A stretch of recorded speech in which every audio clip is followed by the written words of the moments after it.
Paris, 1852. Aristide Boucicaut ouvre le Bon Marché, inventant le premier grand magasin au monde. Toutes les femmes à court se pressent pour découvrir ce lieu d'abondance et de beauté à nul autre pareil. Attirées par ce nouveau paradis, ces bourgeoises quittent leur foyer et sortent seules de chez elles. L'apparition du grand magasin est un tel choc que l'écrivain Émile Zola, témoin attentif de son temps, lui consacrera un roman, Au bonheur des dames. N'était-ce pas une création étonnante? Le grand magasin bouleversait le marché. Il transformait Paris, car il était fait de la chair et du sang de la femme. Une révolution est en marche. En créant le Bon Marché, Aristide Boucicaut invente une véritable machine de l'aliénation et du progrès. Il jette les bases du commerce moderne et de la société de consommation dans laquelle nous vivons encore aujourd'hui. Et dans le même temps, il ouvre la boîte de Pandore qui mènera les femmes sur le long et douloureux chemin de leur émancipation. Voici comment, il y a 150 ans, un petit marchand normand monté à la capitale a transformé notre monde et celui des femmes à jamais.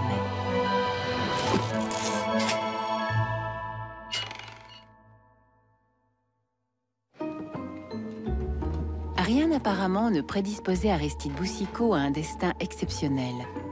Né en 1810 à Bellême, une petite ville située au cœur de la campagne normande, il est le fils d'un chapelier qui tient boutique dans la rue principale.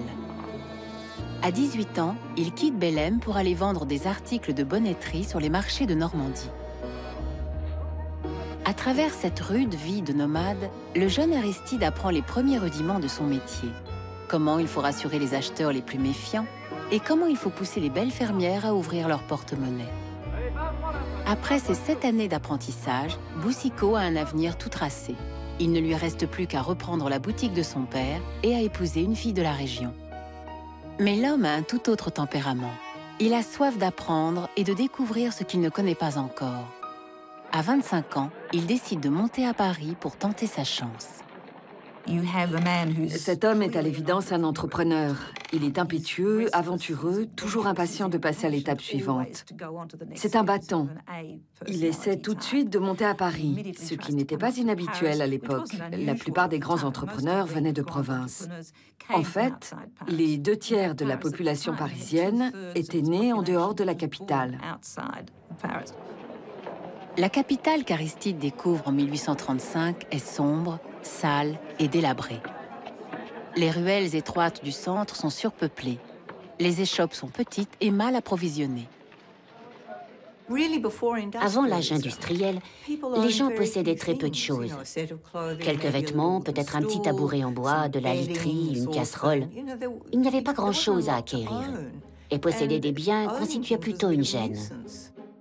Mais la révolution industrielle en marche suscite l'émergence d'une nouvelle classe sociale, la bourgeoisie, qui ne demande qu'à dépenser. Et le commerce est en train de changer. Pour la première fois, plusieurs boutiques sont réunies dans un même espace, les passages couverts. Le shopping est né avec les passages couverts.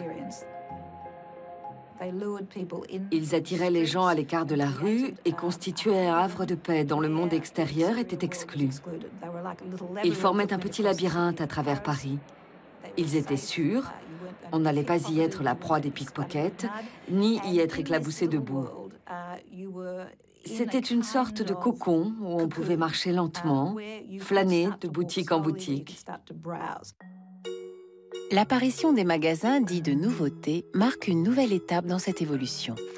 Au phare de la Bastille, à la place Clichy, à la ville de Saint-Denis, ces enseignes à comptoirs multiples sont les premières à proposer une diversité de marchandises. On peut y acheter à la fois ses gants, sa robe et ses draps. C'est justement dans un de ces magasins de nouveautés, le Petit Saint-Thomas, situé rue du Bac, qu'Aristide Boucicaut va trouver un emploi. Et c'est dans cette même rue qu'il va rencontrer Marguerite, sa future femme. Marguerite Guérin était née d'une fille mère dans une famille extrêmement pauvre à Verjus. Verjus, c'est près de Châlons. Au début, je crois qu'elle gardait les oies et puis elle est montée chez son oncle à Paris. Elle travaillait comme vendeuse dans une charcuterie chaude, rue du Bac. Et c'est là où elle a rencontré Aristide qui venait déjeuner tous les jours. Évidemment, ils se sont plu. Il a tout de suite senti que c'était quelqu'un d'extrêmement courageux, extrêmement énergique. Donc, ils se sont installés ensemble, ils ont eu un fils. Aristide reste 13 ans au Petit Saint-Thomas. Il gravit pas à pas tous les échelons, de simple commis drapier à chef de rayon au comptoir des châles. Durant cette période, la mécanisation de l'industrie textile modifie les rythmes de production. Désormais, étoffes et tissus sont fabriqués rapidement et en grande quantité grâce à une main-d'œuvre composée principalement de femmes et d'enfants. Le résultat, c'est une explosion de l'offre et une demande qui suit petit à petit des tissus, des rubans, tout ce qui touche au tissu d'ameublement, au tissu pour habillement, explose. Le problème est qu'il y a énormément de biens manufacturés qu'il faut distribuer et vendre. Il n'existe pas de lieu physique où ils peuvent être vendus en grande quantité, alors qu'on assiste à l'émergence d'une clientèle qui sera en mesure de les acheter. Tandis que cette nouvelle classe bourgeoise, issue de la révolution industrielle, s'enrichit, l'immense majorité de la population survit avec des salaires de misère. Les inégalités se creusent et le mécontentement grandit jusqu'à ce que le peuple de Paris se soulève en 1848. C'est le chaos. Les barricades qui surgissent dans la capitale précipitent la faillite du Petit Saint-Thomas. Aristide Boucicaut, qui avait si bien réussi, perd son emploi. La révolution de 1848 amène un homme au pouvoir qui va tout changer. Napoléon III a bien compris que pour que son règne dure, il va devoir améliorer les conditions de vie des Parisiens. Napoléon III est un homme très prudent et très malin, mais aussi extrêmement ambitieux. N'oublions pas qu'il a passé la majeure partie de sa vie en exil, à comploter pour rentrer en France. Il arrive de Londres, ce qui est une donnée très importante. Il a vu la structure de Londres, ses parcs, ses rues, et il veut faire de Paris un nouveau Londres. Pour mener à bien ce grand projet, il lui faut un homme d'action.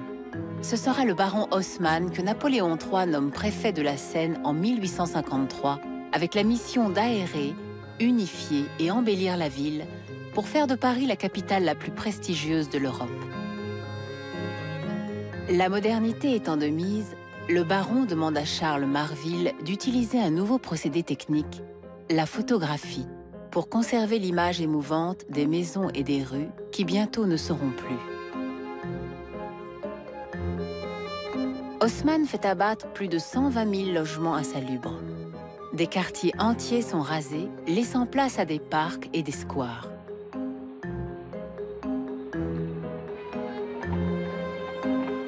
« 300 kilomètres de boulevards et avenues rectilignes voient le jour, créant ainsi un réseau de circulation à la mesure de la capitale.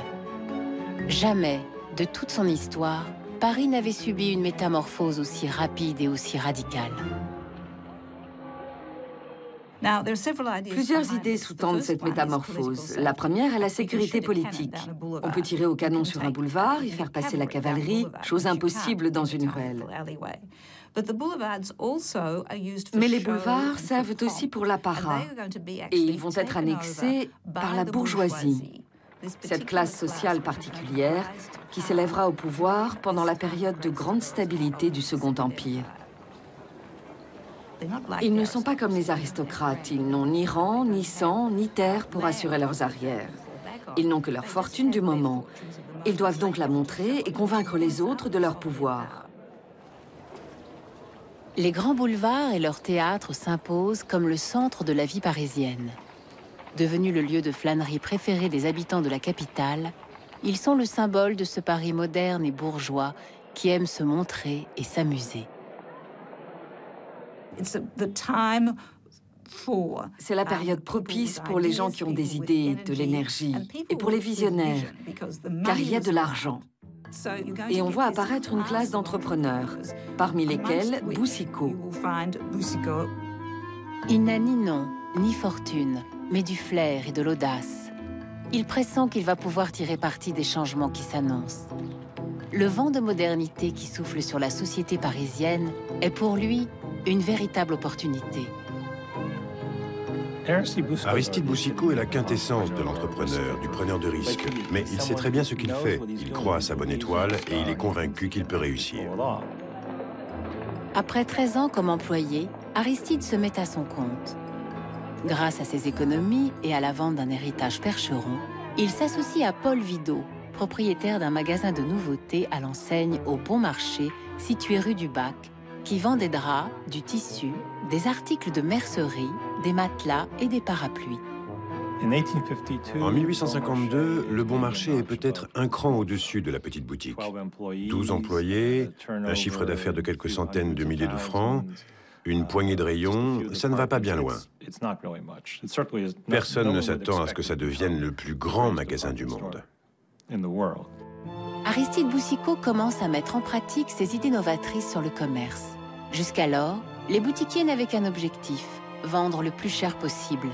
Boucicaut décide de rompre avec cette stratégie à courte vue qui fait fuir les clients. Il a compris le premier que réduire les marges permet de vendre en très grosse quantité et d'assurer un plus grand bénéfice. Probablement Aristide est né avec la bosse du commerce. Si vous regardez sa statue, vous verrez qu'il a un peu une bosse sur le côté. Et des gens disent que c'est la bosse du commerce. Et d'ailleurs, on lui a souvent donné comme titre « L'homme que l'Amérique nous enviait », justement à cause du développement extraordinaire qu'il avait donné à ce petit magasin pour en faire le plus beau magasin de cette époque. Cette politique révolutionnaire porte rapidement ses fruits.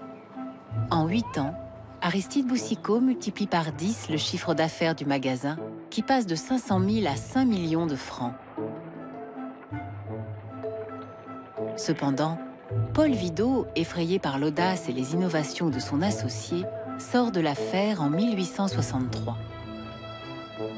Dès lors, notre homme a les mains libres pour accomplir son grand dessein d'expansion. Mais pour y parvenir, il lui faut de l'argent, beaucoup d'argent. Il a l'idée de s'adresser à Henri Maillard, un Normand qui a fait fortune en Amérique, originaire comme lui du Perche.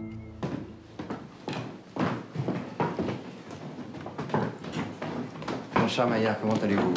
Très bien. Et vous, mon cher Boucicaut? Bien, merci. C'est gentil de me recevoir. Nous avons sans doute des tas de choses à nous dire. Passons à côté. Prenez place. Merci. Alors, l'Amérique? Ah, l'Amérique. Pays merveilleux. Des gens pleins d'énergie, des idées incroyables. Maillard avait fait fortune en ouvrant des pâtisseries, probablement à succursale à New York. Donc, il avait un peu le goût, si vous voulez, d'un commerce complètement différent, qui était celui du commerce américain de l'époque. Durant son séjour aux États-Unis, Maillard a été témoin du succès d'un magasin new-yorkais, le Palais de Marbre. Devenu aujourd'hui le Sun Building, ce commerce de 6 étages est par sa taille considéré comme l'ancêtre du grand magasin. Créé en 1848 par un immigrant irlandais, Alexander Stewart, il s'est développé grâce à l'explosion de produits manufacturés. Mais contrairement à Stewart, Boucicaut ne veut pas seulement vendre beaucoup de marchandises. Il veut vendre le désir lui-même. J'ai l'ambition de créer un commerce d'un genre nouveau, comme jamais Paris ne l'a connu. Imaginez un espace immense, superbement éclairé, avec une profusion de marchandises venues du monde entier. Ce sera une expérience unique et une explosion de tous les sens. Mon cher ami poète. Mais dites-moi, où trouverez-vous la clientèle pour remplir une telle cathédrale? La clientèle, la voilà. Dans son magasin, Boucicaut attire déjà une clientèle féminine. Mais son rêve est de faire venir toutes les femmes, quelles que soient leurs conditions sociales ou leurs besoins. En cela, Madame d'Ornans est l'archétype de la cliente parfaite. Elle désire tellement s'intégrer à cette nouvelle bourgeoisie qu'elle ne sait se restreindre. Montrez-nous ce que vous avez acheté. Oh, non, je n'ose pas. Allez, montrez-nous. Oh non, non. En achetant toujours plus, elle pense pouvoir changer sa vie et conquérir son entrée dans le grand monde. Il y a vraiment des choses. Alors, ce petit mouchoir, par exemple. C'est si bon marché. Alors... Madame Riancourt est à l'inverse une femme réfléchie qui tient son foyer et ne s'en laisse pas compter. Avec application de Bruxelles. Ce travail-là, cette dentelle. Vraiment très joli. Ah oui, ça coûte un peu cher à mon goût, mais... Elle achète avec discernement, cherchant toujours à faire une bonne affaire pour embellir sa maison et faire pâlir d'envie toutes ses amies. Alors voilà. Je ne savais pas que vous avez acheté tout ça. Oh non, 20 sous, c'est pas... Oh, c'est formidable. N'est-ce pas? Exceptionnel, ce miroir. Leur riche amie, Madame de Vaubois, ne veut pas le montrer, mais elle est tentée. Regardez. Vous ne direz rien à mon mari. De conditions sociales supérieures, elle ne s'abaisserait jamais à fréquenter un magasin. Pourtant, la curiosité va la faire succomber. Ça sent très très bon. Ayez donc les femmes et vous posséderez le monde. Ceci est un coup de génie. Qui aurait pensé aux femmes? Car les hommes de l'époque considéraient les femmes comme une espèce fort décorative, mais fragile et immature. Cheveux longs et courtes d'esprit était le dicton à la mode. Au XIXe siècle, l'Église et la science, en particulier la médecine, s'entendent pour créer une image de la femme opposée à celle de l'homme. Les hommes sont vus comme rationnels, énergiques, sérieux, tandis qu'à l'inverse, les femmes sont irrationnelles, frivoles et faibles. Apparemment, la science de l'époque avait démontré que par rapport au cerveau des hommes, celui des femmes était plus petit. Leur cerveau ne devait pas être stimulé, car si trop de sang affluait au cerveau, ils quitteraient l'utérus et elles engendreraient des enfants chétifs qui ne pourraient pas devenir des soldats capables de défendre la France. C'était donc quasiment un devoir patriotique de maintenir les femmes dans un environnement cloîtré.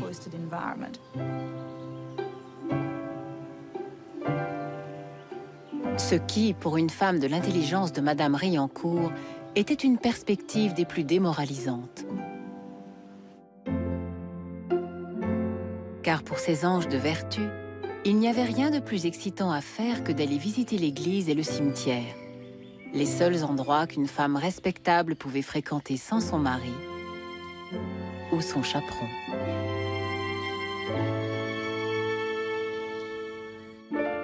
Ainsi passe une vie d'un ennui mortel. Boucicaut l'a parfaitement compris. S'il crée un lieu qui enchante les dames, elles ne pourront plus s'en passer. Convaincu par cette idée géniale, Maillard lui prête sans condition 1,5 million de francs.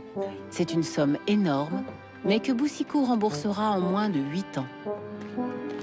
La métamorphose du bon marché peut commencer. Boucicaut a eu une chance énorme, c'est l'époque où tout Paris se transformait. Après Haussmann, on agrandit le boulevard de l'Enfer, qui est aujourd'hui le boulevard Raspail, on perce la rue Velpeau, on perce la rue Chaumel, et un hospice qui était sur le lieu actuel du Bon Marché, qui s'appelait l'hospice des petits ménages, des ménages à Issy-les-Moulineaux. Donc il a eu l'occasion d'acheter à l'assistance publique des terrains énormes. Et d'année en année, il va acheter tout le pâté de maison qui est le Bon Marché actuel, sauf le 5 de la rue de Babylone qu'il achètera beaucoup plus tard.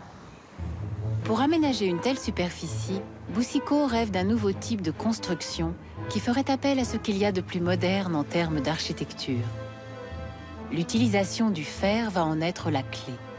Il engage un jeune constructeur qui en a fait sa spécialité, Gustave Eiffel. Nous sommes 30 ans avant la réalisation de la fameuse tour qui fera de lui l'ingénieur le plus célèbre au monde. Mais Eiffel a déjà fait sensation à l'exposition universelle de 1867 à Paris, en créant la Galerie des Machines. Un pavillon doté d'une structure révolutionnaire entièrement composée de fer. En visitant l'exposition, Boucicaut est conquis. Ensemble, Gustave Eiffel et l'architecte Louis-Charles Boileau vont donner vie au rêve de Boucicaut et inventer l'architecture du plus grand magasin au monde. Beau travail, monsieur Boileau. En structure métallique? Tout en structure métallique. Avec le métal, la hauteur n'a plus de limite. En coiffant de verre ces armatures de fer, les bâtiments peuvent littéralement s'envoler vers la lumière. Combien d'étages? 5 étages. On peut faire plus haut? Toujours plus haut. Le chantier débute en 1869. À la fin des travaux, la superficie du magasin est passée de 300 à 50 000 mètres carrés.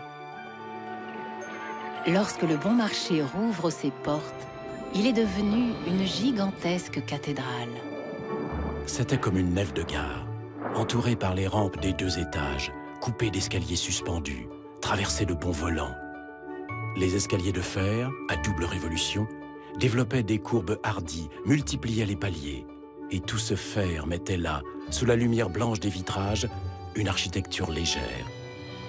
La réalisation moderne d'un palais du rêve, d'une Babel entassant des étages, élargissant des salles, ouvrant des échappées sur d'autres étages et d'autres salles, à l'infini. Regardez-moi ça. Nous sommes au paradis. C'est à se donner, hein. Mais quelle foule! Il y a de quoi perdre la tête. Excusez-moi, vous n'avez rien entendu?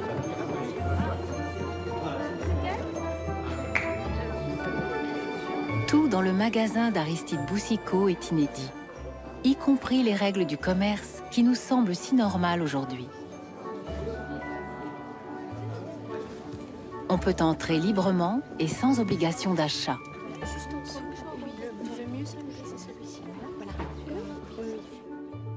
Les rayons sont variés avec une profusion de marchandises dont la qualité est garantie, laissant à la clientèle la possibilité de flâner et déambuler au gré de ses envies.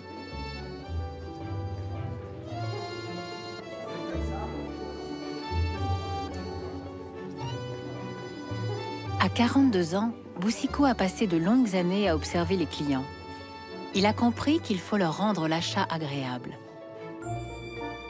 Il a d'ailleurs donné à son personnel les règles suivantes. Le client ne dépend pas de nous. C'est nous qui dépendons de lui. Le client n'est pas un gêneur, il n'interrompt pas notre travail. Il est notre but. Nous ne lui faisons pas une faveur en le servant, c'est lui qui nous en fait une en nous donnant l'occasion d'agir ainsi.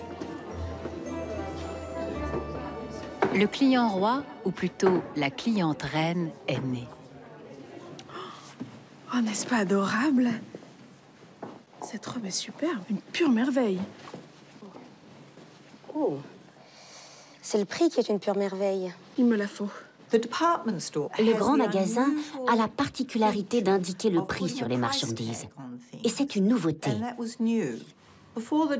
Avant le grand magasin, si on allait dans une boutique pour acheter quelque chose, on n'en connaissait pas le prix avant que le commerçant ne dise « Oh madame, c'est au-dessus de vos moyens » ou « Voici quelque chose que vous pourriez vous offrir ».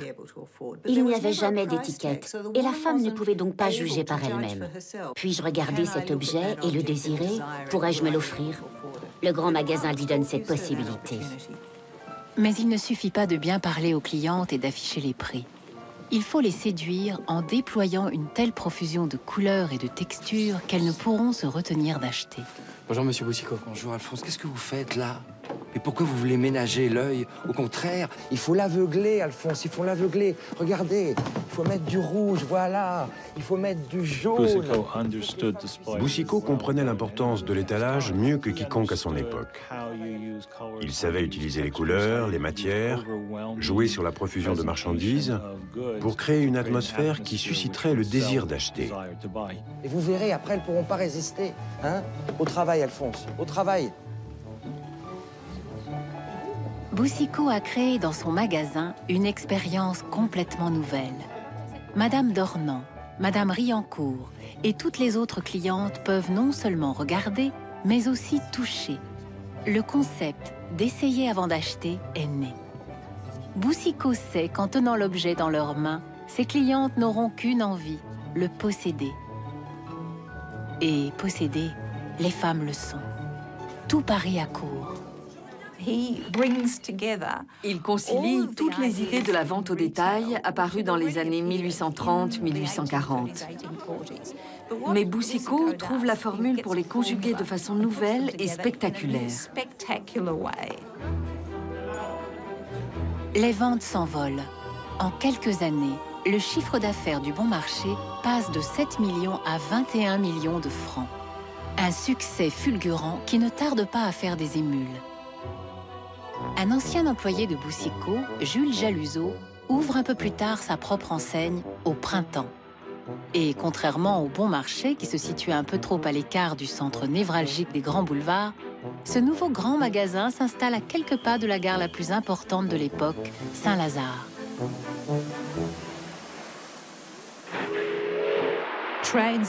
Les trains transportent les marchandises, ils amènent les touristes pour les grandes expositions, les travailleurs, ils ramènent en province les clients des magasins. Le trait fondamental de cette nouvelle société est le changement et le mouvement. Qu'il s'agisse de l'espace, des masses, des individus, des biens, des idées, la circulation est le maître mot.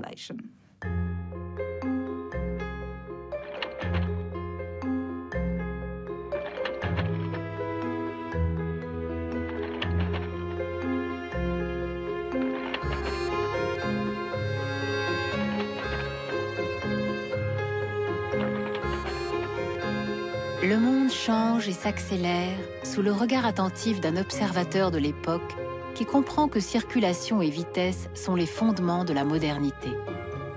Zola est arrivé à Paris à l'âge de 18 ans, en 1858. Je n'entre pas dans les détails de son enfance, mais il arrive à un moment où Paris, sous ses yeux, se transforme de manière tout à fait spectaculaire avec les grands travaux d'Haussmann. C'est un garçon extraordinairement curieux de ce qui se passe autour de lui. 10 ans plus tard, l'écrivain commence son ambitieuse fresque des Rougon-Macquart qui, en 20 romans, brosse le portrait saisissant de cette société en pleine mutation. Dès 1868-69, il y a l'idée d'un roman sur ce qu'il appelle le grand commerce moderne, et en particulier sur le haut commerce de nouveautés. Donc l'idée remonte loin, 13 ans par conséquent avant la publication d'Au bonheur des dames. Je veux, dans Au bonheur des dames, faire le poème de l'activité moderne. En un mot, aller avec le siècle, exprimer le siècle qui est un siècle d'action et de conquête, d'efforts dans tous les sens. Il lui faut un sujet, il lui faut un personnage, il lui faut un drame. Il y a l'histoire d'Octave Mouret, qui a le génie du commerce, et Denise, la jeune vendeuse, qui va attirer l'attention du patron. Ça, c'est le premier axe, c'est l'axe fondamental, puisqu'il est romancier. Et le second axe, c'est celui de l'enquête, de la recherche des documents qui vont donner à son roman un air de vérité, un air d'exactitude. Ce qui fera que le roman va donner, en somme, en spectacle, un aspect essentiel de la réalité contemporaine. Il ne connaît pas grand-chose sur le monde des grands magasins et il va se livrer à une enquête très approfondie. Le 31 mars 1882, M. Karcher, secrétaire de Mme Boucicaut, écrit « Lundi dernier, nous avons eu la visite de M. Émile Zola.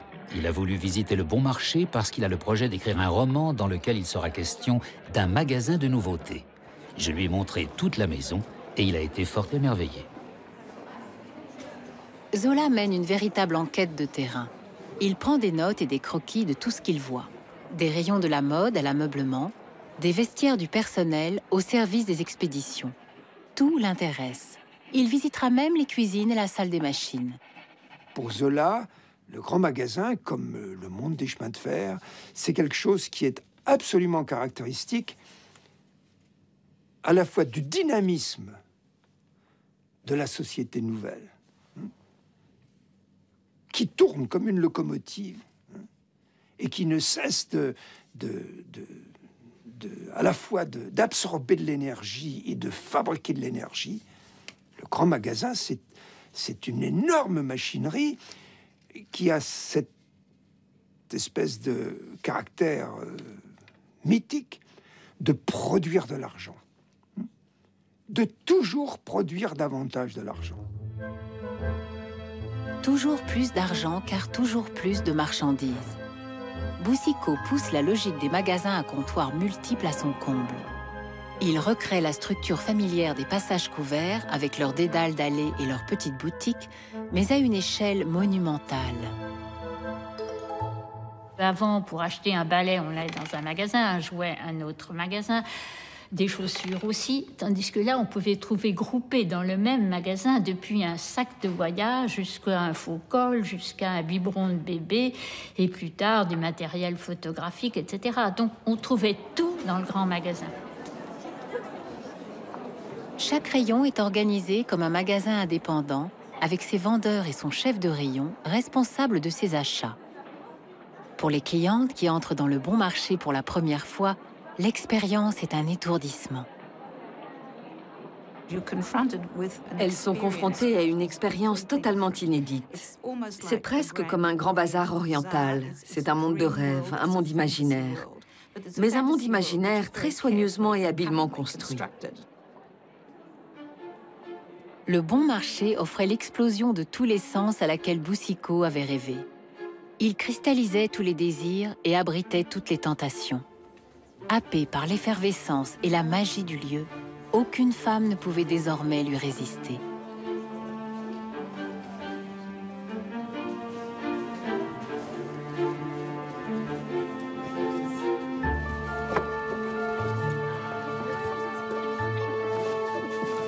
Le saccage des étoffes jonchait les comptoirs.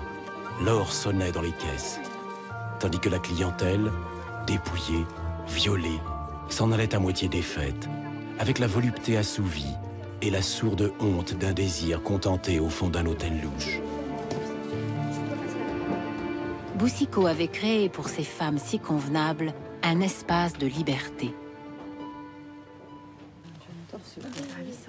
Avec l'apprentissage du grand magasin, elles découvrent qu'elles ont un corps, des envies et du plaisir, ce qui jusque-là n'était que le domaine réservé des hommes. Monsieur.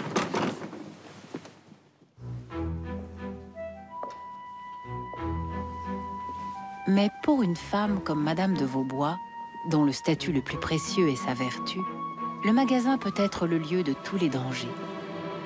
Que désire madame? C'est la spécialité de la maison.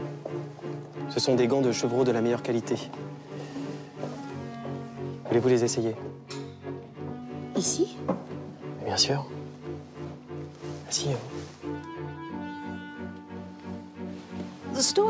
Les grands magasins étaient considérés à bien des égards comme des lieux dangereux. À l'époque, quand elles sortaient, les femmes des classes moyennes avaient le corps entièrement couvert pour qu'ils ne soient pas vus. Veuillez placer votre main comme ceci.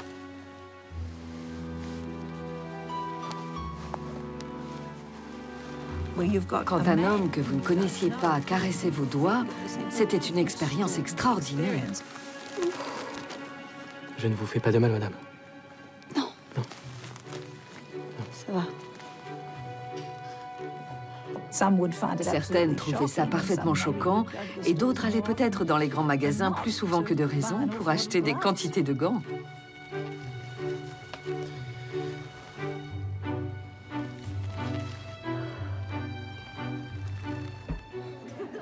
Les femmes passent jusqu'à 12 heures par jour au bon marché. Les maris s'inquiètent de la désaffection de leurs épouses qui ne semblent plus se soucier de leurs devoirs. Quand les femmes n'ont pas cessé d'aller à confesse, mais passé une plus grande partie de leur temps dans les magasins et ont commencé à en faire leur nouveau temple, l'Église s'est alarmée. Il y avait des sermons tonitruants contre la vanité des femmes et leur sensualité. Elles étaient accusées de déserter leur véritable vocation, qui était d'élever la prochaine génération de Français. C'est devenu une question nationale. Maintenant que les clientes du bon marché côtoient plus que de raison des hommes qui ne sont pas leurs maris, la respectabilité du grand magasin est remise en cause. Boucicaut doit trouver une parade. Il engage des femmes. Les clientes découvrent une nouvelle venue, la vendeuse, petite cheville ouvrière qui va vite s'avérer indispensable au rouage du grand magasin.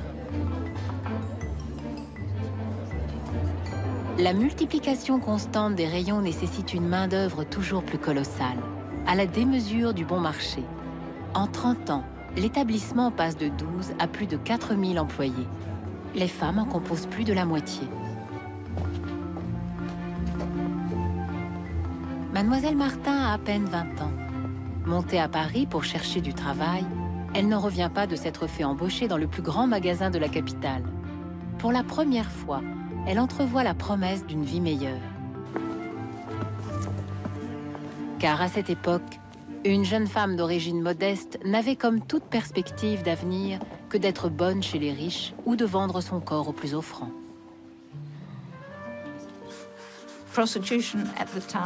La prostitution à l'époque était monnaie courante.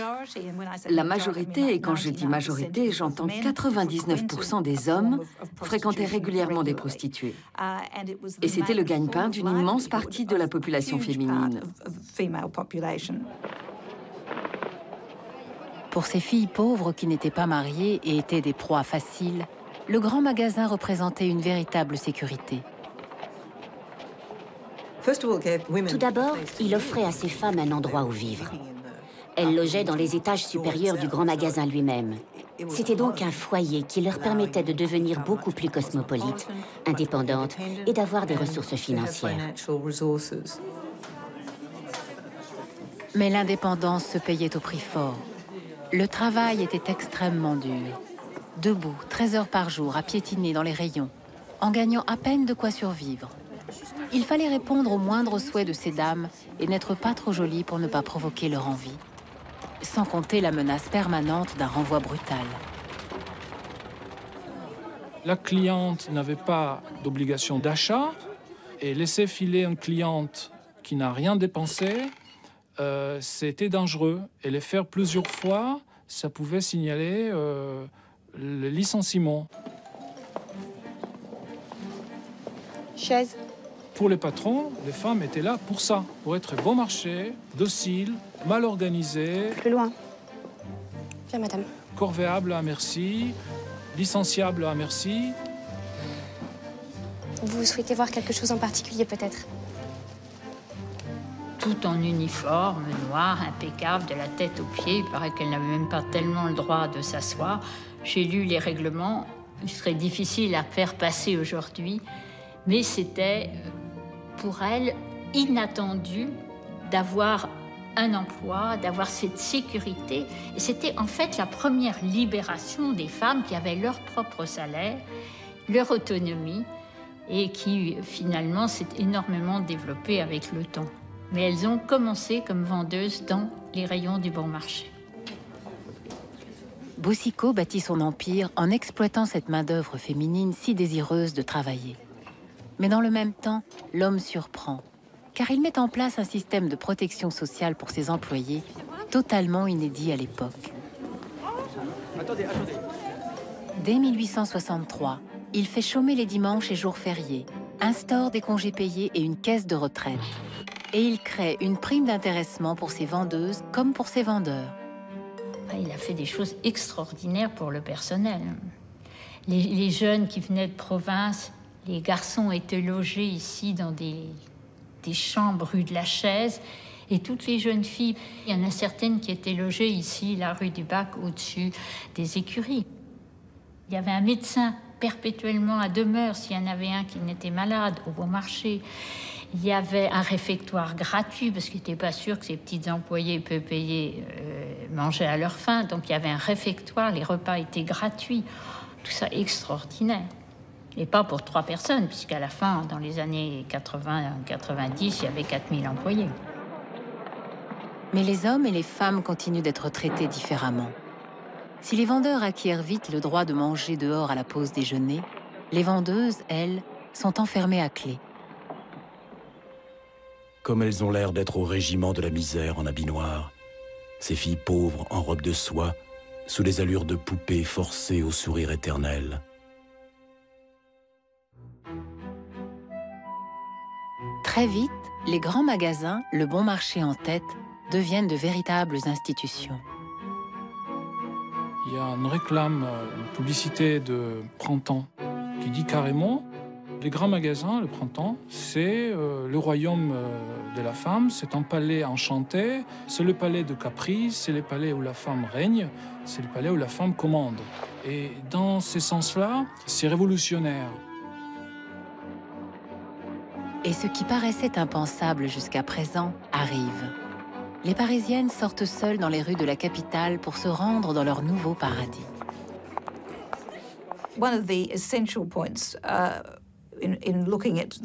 Un des points essentiels pour la femme de la bourgeoisie est que les grands magasins lui donnaient l'occasion de quitter son foyer et de passer de longues heures en ville, ce qu'elle n'avait pas la possibilité de faire avant leur arrivée.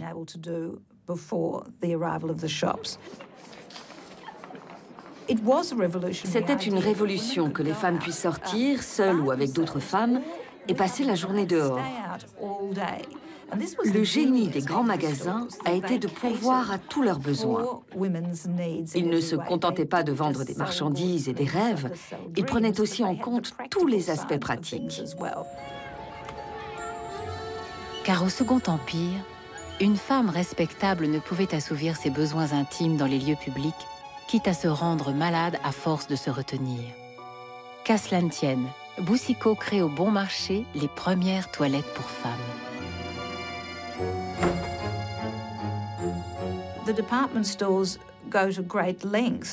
Les grands magasins se donnent beaucoup de mal pour que les femmes s'y sentent à l'aise, dans leur élément. Pour une femme qui passait la majeure partie de son temps chez elle, c'est comme une grande sortie, une fête permanente. Conçu pour rendre l'achat aux clientes aussi agréable que possible, le bon marché est devenu leur demeure de substitution. Elles peuvent s'y reposer, s'y cultiver, prendre le thé avec leurs amis. Boucicaut y crée même un salon de lecture où elles peuvent y laisser leur mari le temps de faire leurs emplettes en paix. La concurrence ne cesse d'épier les innovations de Boucicaut, qui n'en finit pas de parfaire un concept copié désormais par des entrepreneurs du monde entier. À commencer par Harry Gordon Selfridge, un magnat américain, lui aussi convaincu que le magasin n'est pas seulement un espace où l'on rend l'achat agréable, mais un lieu où l'on peut expérimenter une vie idéale. Il va en faire une démonstration éclatante dans l'établissement qu'il ouvre à Londres en 1909.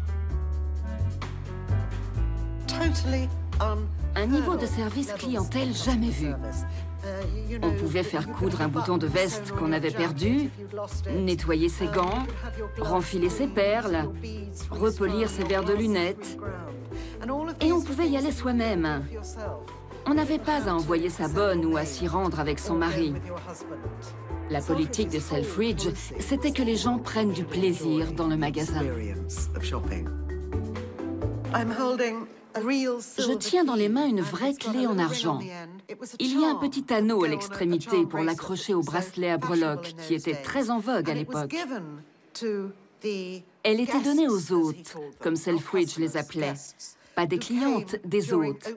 À toutes celles qui étaient venues la semaine de l'ouverture. La clé était conçue pour qu'elles se sentent chez elles, pour qu'elles reviennent et puissent ouvrir la porte vers le bonheur. Au départ pensé comme une explosion de tous les sens, le grand magasin est devenu la clé du bonheur. ce dont Émile Zola avait eu la prémonition en écrivant son roman. Comment il s'appelle, ce roman? Il s'appelle « Au bonheur des dames ». Les deux mots clés, les deux mots importants, c'est les dames et le bonheur. Autrement dit, Mouret a bâti une machine qui est destinée à donner aux dames l'illusion du bonheur. Cette foule des femmes qui entrent devient comme une sorte de troupeau de victimes. Elles sont des victimes de la course à l'argent dont Octave Mouret est le grand maître, le grand profiteur. Il y a cette image. Donc c'est une image assez dévalorisante qui consiste à montrer des femmes comme à un moment donné privées de l'esprit critique, privées du raisonnement, privées du souci de se défendre, etc. Elles sont attirées. Elles ne peuvent plus se défendre contre l'attirance. Et tout est fait à l'intérieur du magasin pour créer l'effet de, comment dire, d'irréalité. Si ces dames sont heureuses, elles n'en dépenseront que plus. Car pour survivre, le grand magasin doit, comme tout système capitaliste, toujours grandir.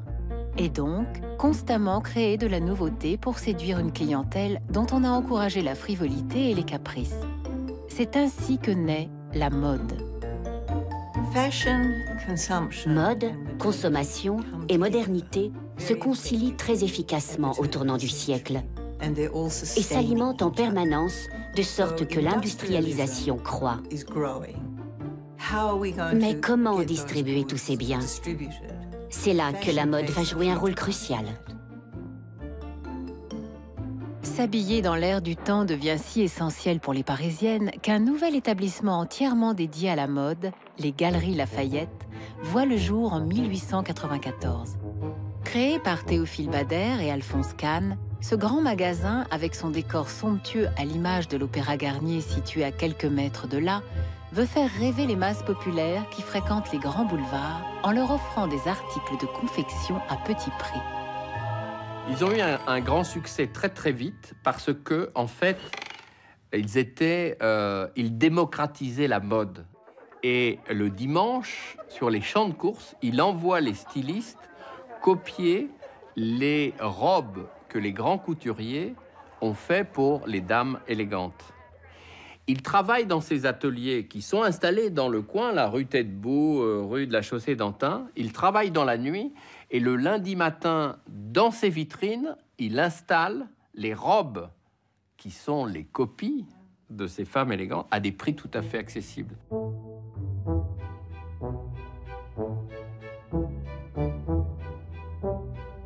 Chaque grand magasin va se mettre à copier les modèles des grands couturiers, à commencer par les robes du tailleur anglais le plus célèbre de Paris, Charles Worth. Worth, dans le milieu de la mode, on l'appelait par son seul patronyme, dessinait des robes pour faire une entrée théâtrale. On dirait aujourd'hui des robes de gala, comme pour la cérémonie des Oscars. Il créait des robes pour les femmes sur lesquelles on se retournait.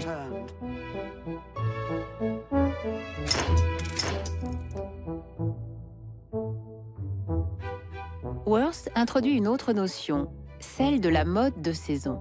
Une idée reprise immédiatement par les grands magasins qui peuvent ainsi renouveler leur stock 4 fois par an. De frugale, la société du Second Empire devient grande consommatrice de biens jetables. On n'achète plus par nécessité, mais par envie de paraître ou de s'assimiler. Ainsi, là où une robe durait toute une vie, maintenant elle ne cesse de se démoder. D'un côté, il y a l'image extrêmement forte de la mode, censée répondre à tous les besoins. De l'autre, il y a le bruit de la caisse enregistreuse qui n'arrête pas de fonctionner. La mode rapporte des sommes astronomiques.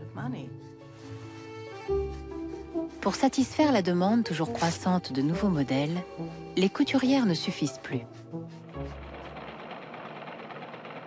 Sans l'invention en 1830 par le Français Henri Timonier de la première machine à coudre, l'industrie du prêt-à-porter n'aurait jamais vu le jour. C'est à partir de ce premier prototype que sera mise au point la fameuse machine Singer de toutes les couturières. Un engin qui allait révolutionner la couture, mais aussi être un redoutable outil d'aliénation pour ces femmes qui perdent leur indépendance et travaillent désormais à la chaîne dans des conditions de plus en plus difficiles.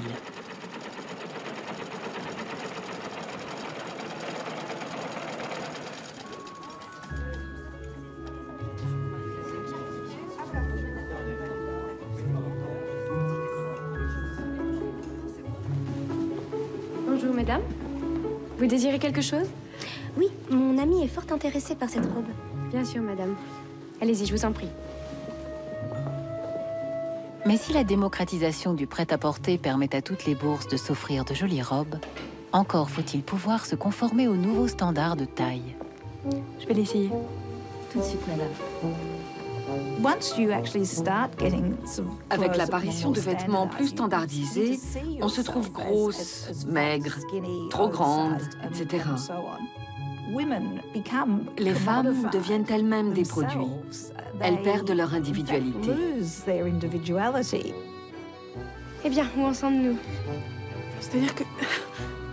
Ça semble petit. Il faudrait peut-être déplacer légèrement la boutonnière. Je peux vous proposer un autre modèle? Un vert anglais, ça vous irait très bien. Vert? Vert, avec vos yeux, vos cheveux. Formidable. Vert, c'est... Oui, oui, je vais vous chercher ça. Vert. Ce qui avait commencé comme une expérience grisante de la liberté risquait maintenant de faire perdre aux femmes ce qu'elles avaient de plus cher, leur estime d'elles-mêmes et leur porte-monnaie. Vert, c'est très bien. Moi, ça me va très bien. Le bon marché est devenu une machine à vendre toujours plus. Et pour nourrir la machine, il faut encore et davantage de clientes. Après les épouses, Boucicaut va cibler les mères. Il s'est dit, mais pour faire venir les mères, je pourrais peut-être attirer les enfants. Tiens, mon petit, j'ai un cadeau pour toi. Hop. Ça te plaît? Donc, il a fait distribuer des ballons superbes, rouges, avec « Au bon marché » écrit dessus, à tous les enfants qui sortaient du magasin. À une époque où l'industrialisation du caoutchouc n'a pas 20 ans, le geste est plutôt avant-gardiste. Mais Boucicaut ne s'arrête pas là. Avec l'arrivée de la chromolithographie, qui permet d'imprimer à bon prix des reproductions en couleur, il institue une distribution d'images aux enfants tous les jeudis. Et ces images étaient composées de séries de 6, 8 ou 10 images. Donc l'enfant n'avait qu'une idée, c'était de traîner sa mère le jeudi suivant pour avoir l'image suivante de la série. Il y a des vraies leçons de choses où on apprenait les départements, il y a des petites histoires drôles, il y a aussi les récits des expositions universelles avec tous les pavillons. C'est vraiment une histoire de France, une histoire de Paris, une histoire des coutumes à travers ces séries de chromos. Mais on sait que certains de ces chromos étaient édités à 40 000 exemplaires. Donc vous voyez le nombre d'enfants qui recevaient les chromos. Bonjour, madame. Bonjour. Les enfants demandent désormais à aller au grand magasin et les femmes répondent bien évidemment à l'appel, honorant ainsi le devoir maternel que la société leur a assigné. La femme emmène ses enfants se distraire pour la journée. Ils reçoivent des ballons, des boissons, des petits objets que leur offrent les magasins. Et bien qu'elle soit exploitée en tant que cliente, la femme obtient à son tour ce qu'elle veut du grand magasin. Alors, voyons voir la poupée. Si elle te plaît, on peut la prendre. Oui. Oui.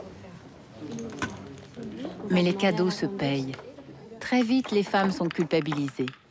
Car le magasin ne cesse de mettre en avant les jouets, cubes ou cordes à sauter, absolument indispensables au développement de leur progéniture, que toute mère digne de ce nom se doit d'acheter.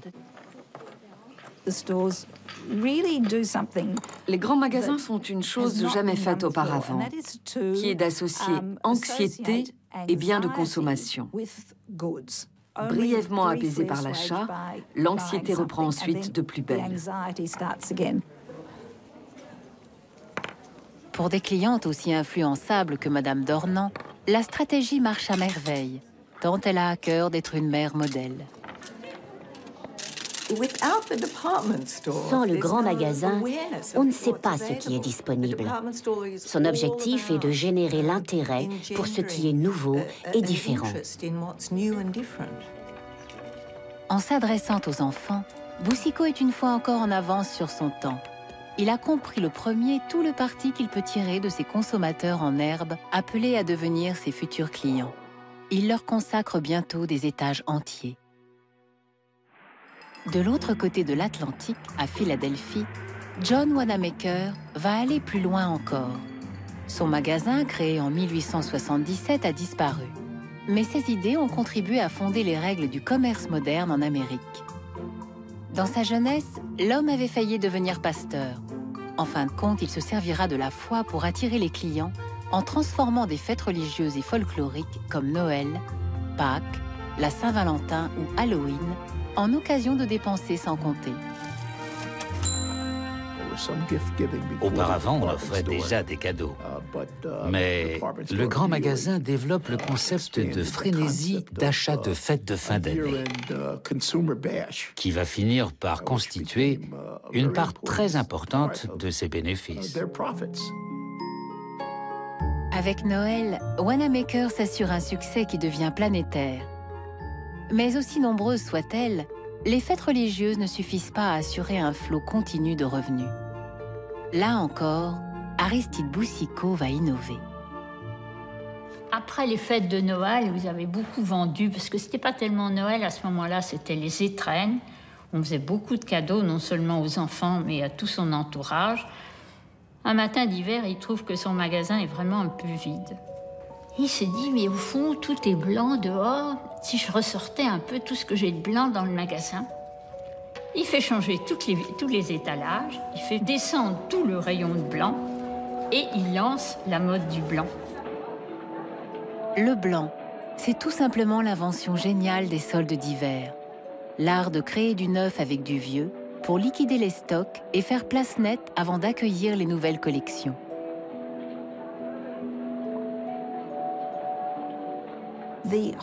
L'essence même du grand magasin était la rotation rapide des stocks. Il fallait qu'il se débarrasse de ses marchandises pour en acheter d'autres, et donc qu'il organise des soldes. Et après les soldes, les articles étaient une nouvelle fois démarqués. Et pour que les clientes ne ratent sous aucun prétexte les soldes et autres fêtes commerciales, Boucicault a l'idée de leur distribuer un agenda. Et ils ont édité, à partir de 1870-71, un agenda buvard, qui était vraiment l'agenda de toute bourgeoise qu'il se fallait.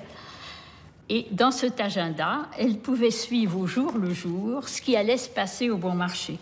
C'est-à-dire le jour où commencerait la vente du blanc, et puis le jour où commencerait le parfum. Du parfum. Vous voulez l'essayer? Il me semble que vous en avez suffisamment essayé. Je vais le prendre aussi. Autre chose, madame? Oh, un éventail. Non, s'il vous plaît.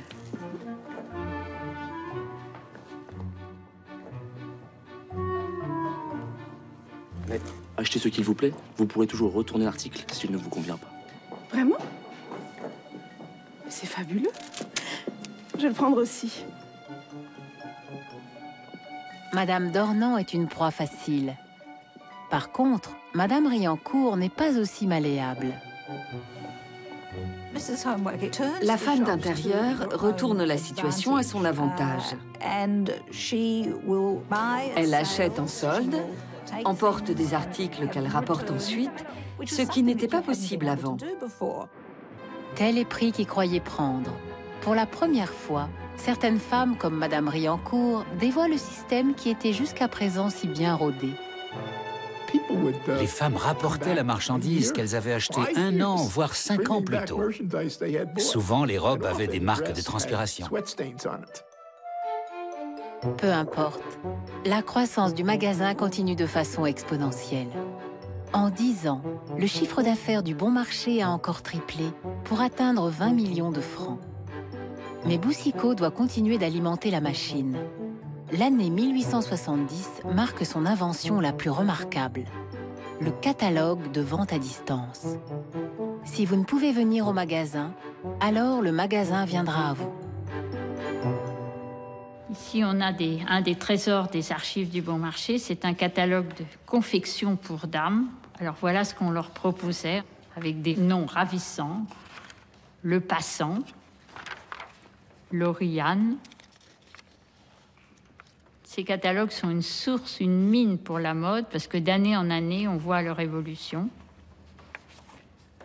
Le Bon Marché, avec ses catalogues et sa vente par correspondance, a influencé non seulement la France, mais de grandes cours européennes, et même très très loin, jusqu'en Amérique, la mode des femmes.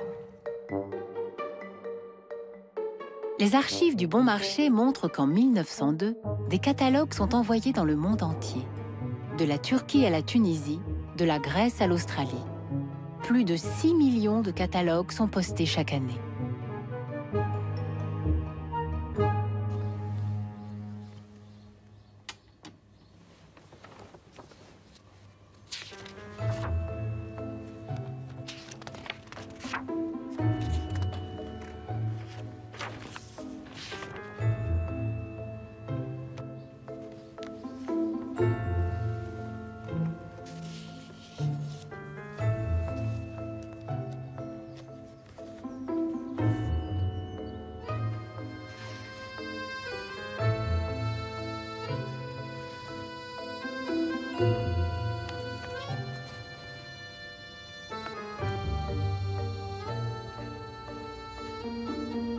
Ces catalogues étaient accompagnés d'échantillons extraordinaires avec toutes les matières. En fait, on sait qu'il y avait 150 jeunes filles ou jeunes femmes au Bon Marché dont l'unique travail était de découper des échantillons. Il faut dire que cette vente par correspondance avait pris une importance très grande. Le lundi, je crois que le Bon Marché recevait 4000 commandes par la poste. Et il y avait 250 personnes qui recevaient ces commandes, les faisaient parvenir à chaque rayon. Dans le rayon, on sortait les objets qui descendaient par une glissière extraordinaire jusqu'au sous-sol du Bon Marché, où ils étaient emballés. Et pour les clientes qui habitaient près de Paris, c'était dans une distance où un cheval pouvait marcher dans une journée. Elles recevaient leur paquet à domicile, parce que ça ne se faisait pas du tout pour une dame bien, cliente du Bon Marché de l'époque, de se promener dans la rue avec des paquets.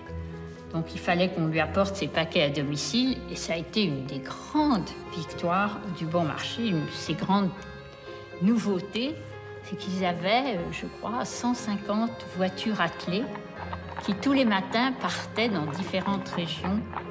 Non seulement ils allaient chercher des marchandises, mais ils livraient à domicile leurs clients.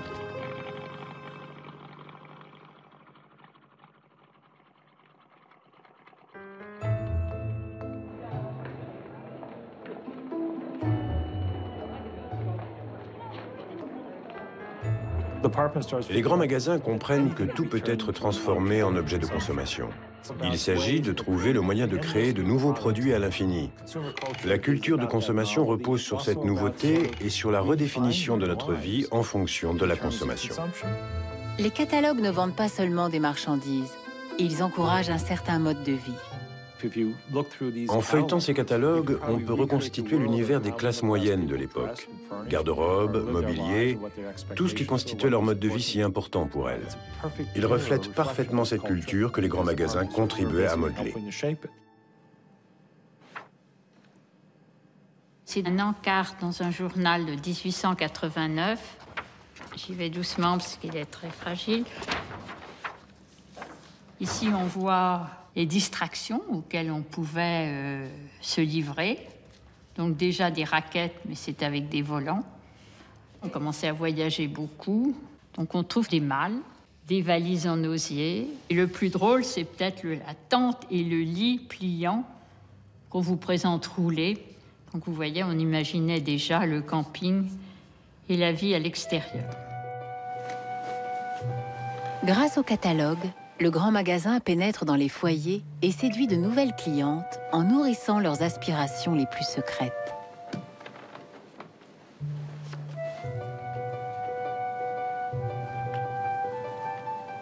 Même une bonne peut rêver d'accéder à une classe supérieure.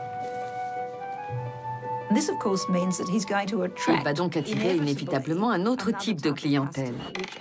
La femme de la classe ouvrière ou de la petite bourgeoisie qui sera là pour les bonnes affaires et pour l'expérience elle-même.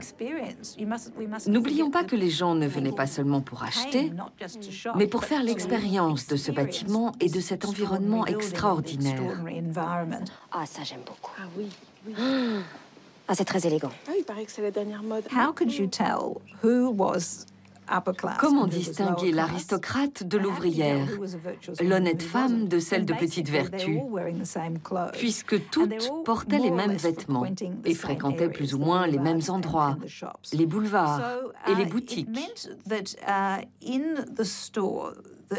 Ce qui veut dire que dans le grand magasin, les grisettes côtoient les femmes respectables, ce qui était totalement impensable jusque-là.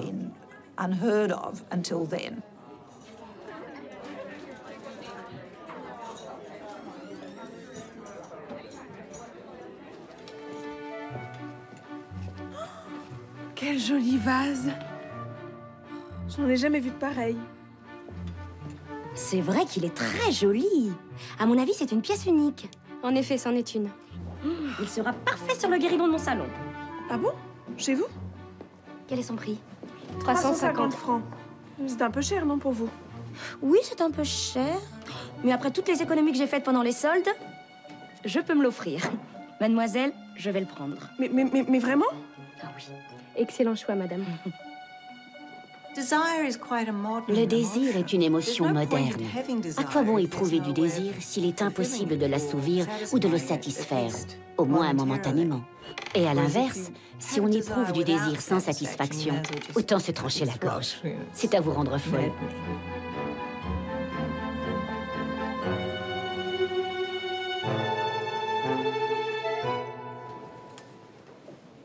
Mais si le grand magasin est pour certaines la promesse d'une vie meilleure, pour d'autres, l'expérience tourne au cauchemar.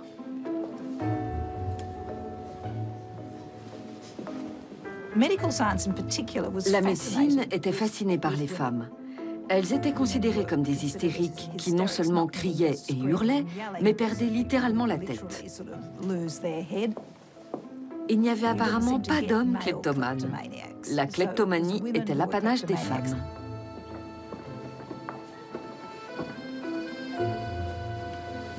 Une maladie jusque-là inconnue apparaît dans les livres de médecine.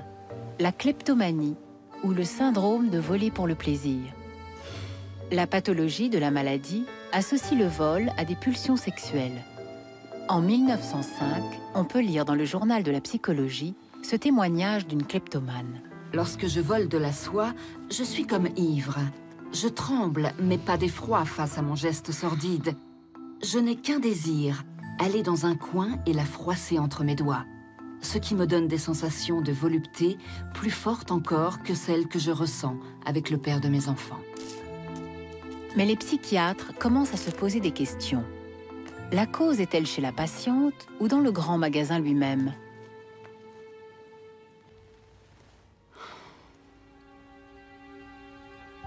Les cris empiraient, grandissaient, jusqu'à être une volupté nécessaire à son existence. Elle risquait, sous les yeux d'une foule, son nom, son orgueil, la haute situation de son mari. Elle volait avec de l'argent plein sa poche. Elle volait pour voler comme on aime pour aimer, à travers l'énorme et brutale tentation des grands magasins. Madame, veuillez me suivre. Pourquoi, monsieur? Madame, s'il vous plaît. On leur offrait la possibilité d'avouer qu'elles volaient simplement parce qu'elles étaient des femmes dévorées par des pulsions irrationnelles. En bref, c'était plus fort qu'elles. Je vous confie, madame, c'est la cliente dont je vous ai parlé. Madame, il semblerait qu'une dentelle d'Alençon manque au rayon. De quoi parlez-vous? Permettez. Ce serait à glisser par mégarde dans vos affaires. Bon, je ne comprends pas comment elle peut se retrouver là. C'est sûrement une de vos vendeuses qui l'a glissée dans ma manche. Bon. Maintenant que vous l'avez retrouvée, je m'en vais. Nous avons déjà remarqué que vous aviez une fâcheuse tendance à déplacer nos marchandises. Peut-être souhaitez-vous faire un don à notre fondation en dédommagement? Mais c'est scandaleux, ça, mademoiselle. Votre magasin ne respecte vraiment pas sa clientèle. Vous ne savez pas qui je suis, vous allez le regretter, croyez-moi.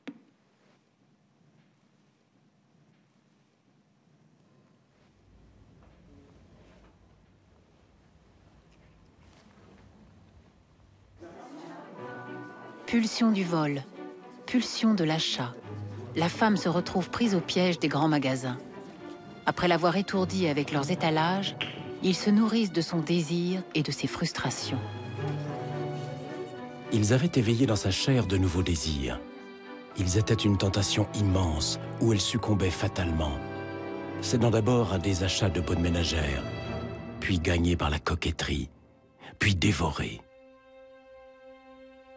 La femme venait passer chez lui les heures vides, les heures frissonnantes et inquiètes qu'elle vivait jadis au fond des chapelles, dépenses nécessaires de passion nerveuse, lutte renaissante d'un dieu contre le mari, culte sans cesse renouvelé du corps avec l'au-delà divin de la beauté.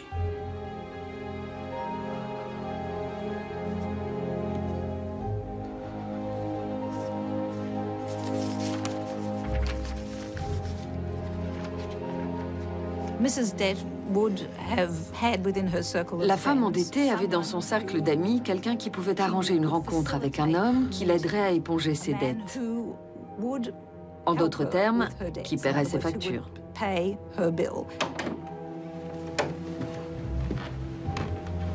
C'est ici?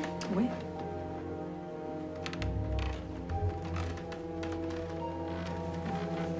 Je vous laisse.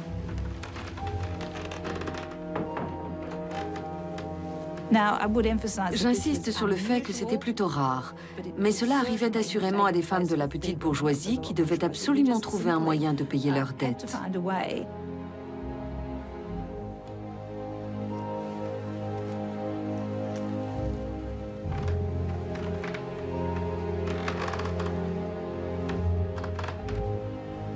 Voilà où la modernité du grand magasin pouvait les mener. Les femmes s'affranchissaient pour le meilleur et pour le pire, faisant voler en éclats les carcans de la société du Second Empire. Et tandis que certaines perdaient leur vertu, d'autres gagnaient leur statut. Car à travers ce nouveau jeu de la consommation, les femmes ont aussi appris à maîtriser leurs dépenses et à contrôler leur budget, ce qui leur donne un nouveau pouvoir. Oui? C'est arrivé, madame. Ah, merci. Posez-le là.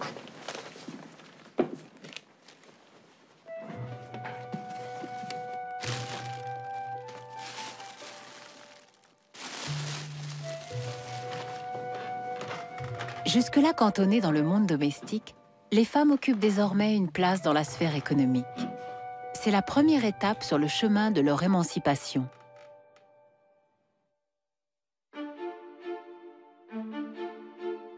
La pratique du grand magasin a aidé les femmes à gagner une certaine indépendance. Une expérience qu'elles partagent toutes, quel que soit leur âge ou leurs conditions. Pour la première fois, une sorte de solidarité féminine apparaît.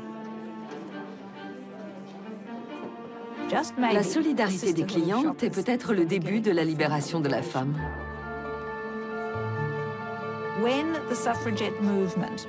Quand le mouvement des suffragettes commence sérieusement à demander le droit de vote et l'éducation pour les femmes, il peut s'appuyer sur ce prodigieux mélange de classes et de générations. Né en 1903 en Grande-Bretagne, le mouvement des suffragettes se lance dans une lutte acharnée et spectaculaire pour obtenir le droit de vote des femmes.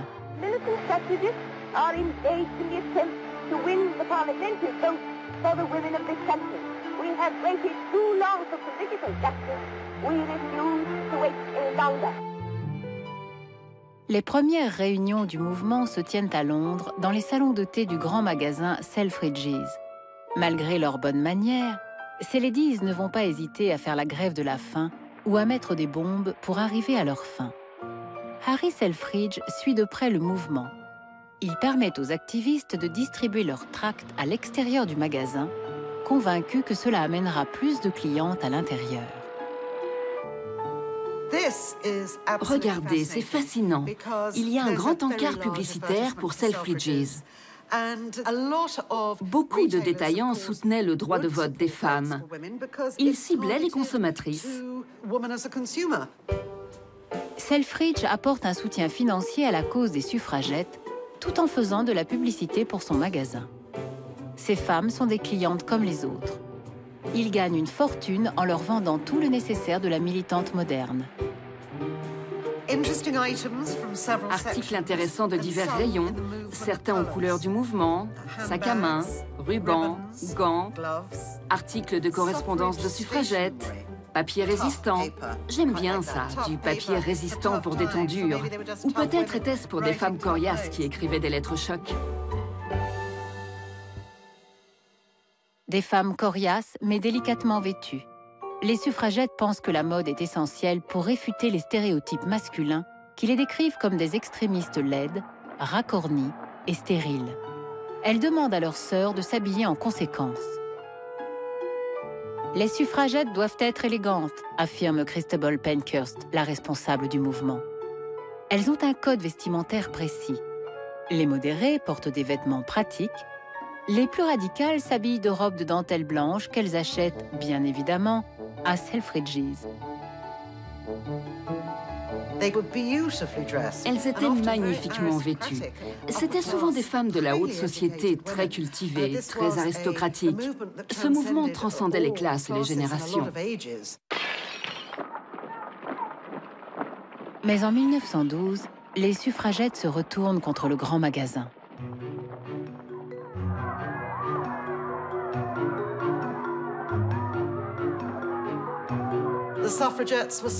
Les suffragettes ont pris d'assaut les rues du West End de Londres et lancé des briques sur les vitrines des grands magasins.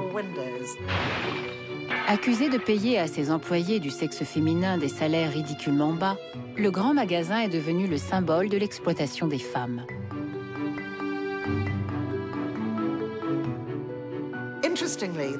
Étonnamment, elles n'ont jamais réussi à briser les vitrines de Selfridges. À mon avis, parce qu'elles étaient fabriquées avec le verre renforcé le plus résistant de l'époque. D'autres, un peu plus romantiques, pensent que c'est parce que M. Selfridge passait des publicités dans leurs revues. C'est peut-être un peu des deux.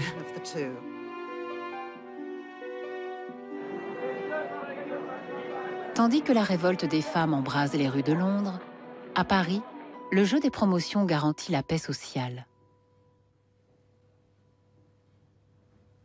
Chers amis, nous sommes ici pour récompenser l'excellent travail de Mademoiselle Martin, qui, dès son arrivée dans notre grande famille au Bon Marché, a su faire preuve de dévouement, de loyauté et de fidélité.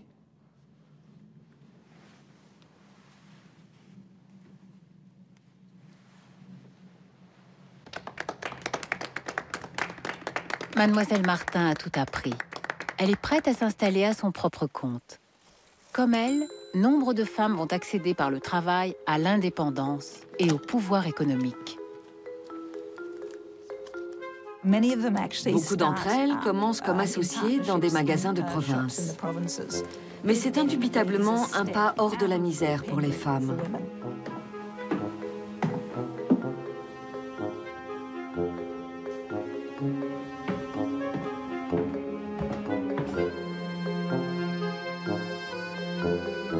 « 583 magasins homonymes du Bon Marché s'ouvriront dans toute la France, dirigés pour la plupart par d'anciennes vendeuses. Comme elle, d'autres vont réussir brillamment. En 1866, Margaret Laforge, une simple caissière américaine, devient la première femme cadre supérieure à Macy's. Je crois que cette femme était la mieux payée d'Amérique. En Australie, le grand magasin Myers fait de la jeune Addie Keating sa responsable des achats pour toute l'Asie.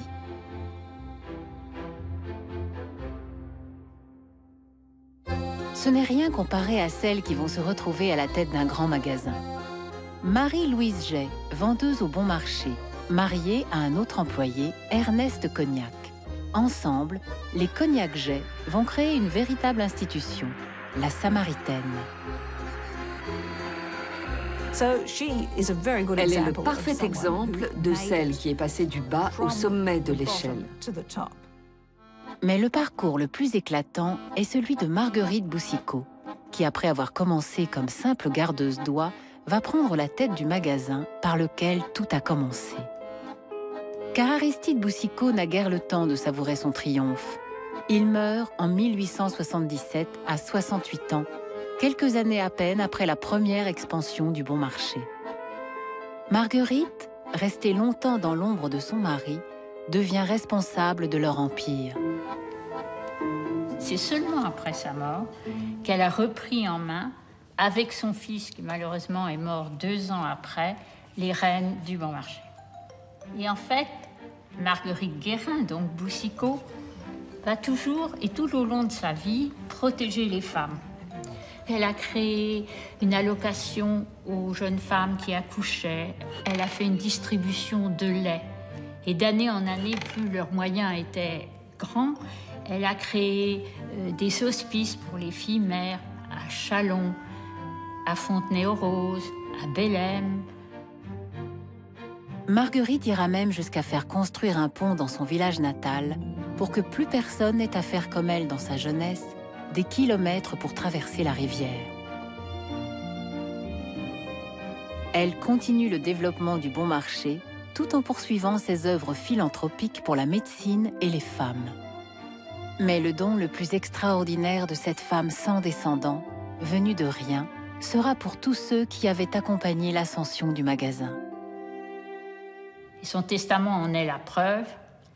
Elle a donné la moitié de ses biens au personnel du Bon Marché, proportionnellement à leur ancienneté, à leur grade, etc. Elle s'éteint le 12 décembre 1887, 10 ans après Aristide.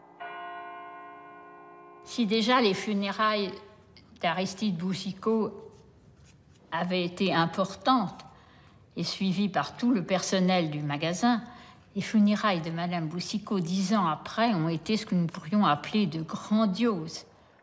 C'est toujours amusant de penser combien cette petite fille, née de fille-mère extrêmement pauvre, en sabots à verjus, a été enterrée presque comme un homme d'État. Une des trop rares statues publiques dédiées à une femme à Paris l'a été à Marguerite Boucicaut et se trouve dans le square en face du Bon Marché. Quant à Aristide, son buste s'élève près de sa maison natale de Bellem. Les Boucicaut ne sont plus, mais leur création, loin de disparaître, est devenue un véritable monument que l'on visite comme l'une des attractions de la capitale. Quant à la femme, la Parisienne, elle s'est élevée au rang d'une véritable institution. C'est sûrement la plus grande exportation de la France de l'époque. Elle a aussi attiré beaucoup de touristes étrangers qui voulaient voir de leurs yeux ce phénomène de la Parisienne. D'ailleurs, elle était si importante qu'à l'exposition universelle de 1900, au-dessus de la porte d'entrée, à 44 mètres au-dessus du sol, trônait une statue gigantesque de la Parisienne, dans une robe de poirier, en plâtre évidemment.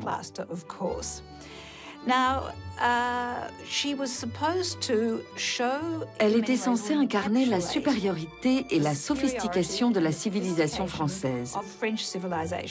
C'était l'objectif de ces grandes expositions, mettre en valeur ce que la société organisatrice avait de particulier.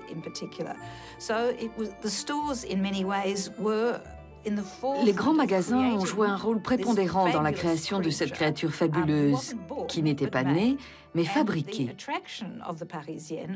Son grand attrait était que n'importe quelle femme pouvait devenir une Parisienne, si elle fréquentait suffisamment longtemps des endroits comme le Bon Marché.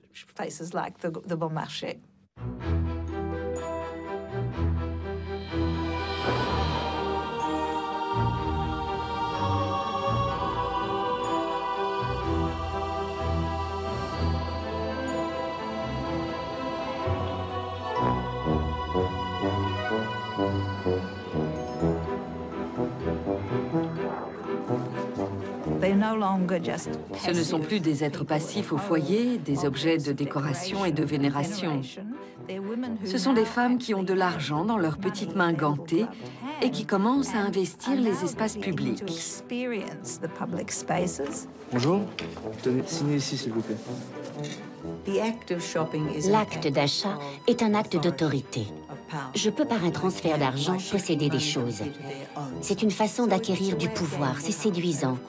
C'est un moyen de dominer le monde. Toutes les couches de la société prennent maintenant part à l'expérience du shopping. Acheter des choses dont on n'a pas par définition besoin, mais qu'il faut posséder pour se sentir à la hauteur. J'achète, donc je suis.